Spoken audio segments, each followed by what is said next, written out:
Bonjour les amis, c'est un moment émouvant pour moi parce que c'est peut-être notre dernière chronique littéraire. À partir de lundi, on rentre dans une première phase de déconfinement et donc on aura davantage l'occasion de faire des choses extérieures. Et donc on a décidé de réduire un peu la voilure de nos petites vidéos. En tout cas, c'était une très belle occasion pour moi que ces rendez-vous qui m'ont permis de me replonger dans cette passion des bouquins. Alors j'ai commencé cette petite série avec Marie-Noël et je voudrais la terminer aussi avec elle parce que c'est mon coup de cœur de cette année. Il y a un événement, un épisode de sa vie dont je ne vous ai pas parlé et qui est pourtant un peu déterminant.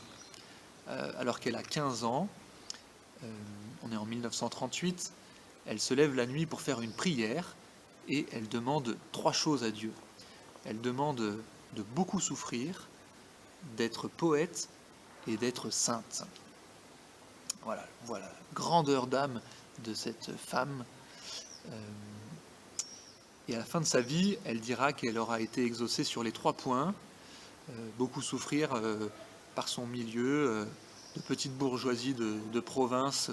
Elle le vivra comme un peu comme un carcan, un peu difficile à porter. Être poète, elle le sera, et puis elle sera aussi reconnue avec un grand prix de l'Académie française. Et puis être sainte, comme je vous le disais dans une vidéo précédente, c'est bien parti puisque son procès de béatification a été ouvert. Il y a une chose qui est impressionnante chez cette femme, c'est sa grande liberté intérieure, et c'est que Dieu est pour elle une source de liberté. C'est intéressant comme question pour nous de nous demander est-ce que le Seigneur est source de liberté pour moi ? Parce que c'est ce qu'il veut faire. Toute la Bible nous raconte l'histoire d'une libération, libération d'un peuple, libération du péché. Est-ce que Dieu est pour moi source de liberté ?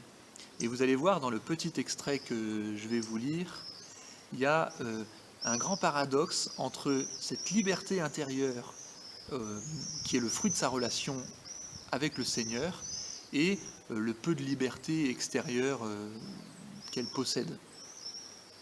Alors je vous lis ce petit extrait avant de le commenter. Presque tous les gens de mon âge et de mon milieu, surtout ceux qui écrivent, ont voyagé, vu du pays, visité des villes, rencontré du monde, fréquenté les théâtres, visité les musées, entendu les merveilleuses musiques dont toujours je rêve, Salzbourg, Mozart, les noces, la flûte et Péléas. Mais moi, tant que j'étais jeune, je passais au patronage mes dimanches et mes dimanches. Et maintenant que j'ai vieilli depuis déjà beaucoup d'années, tous les dimanches, maman et moi, nous allons voir et voir ma tante. Retirée dans une bonne, fidèle maison de province, serrée de près par les devoirs, gardée à vue par les vieilles gens, privée d'univers et même d'environ. Je n'ai eu que Dieu pour espace. En lui, j'ai gagné ma liberté, mes grandes routes. J'ai affronté mes montagnes et mes précipices.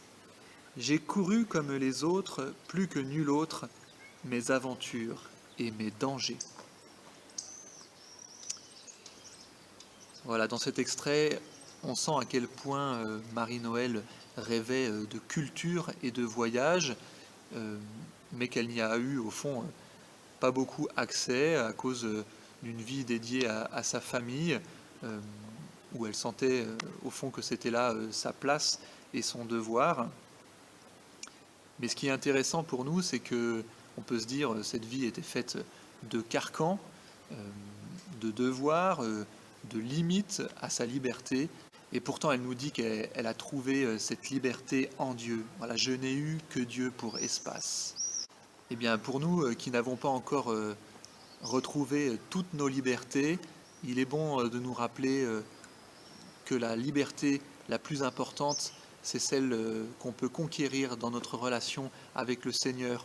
Demandons qu'il continue à nous libérer de nos égoïsmes et de nos peurs pour nous ouvrir à la joie et à la tendresse.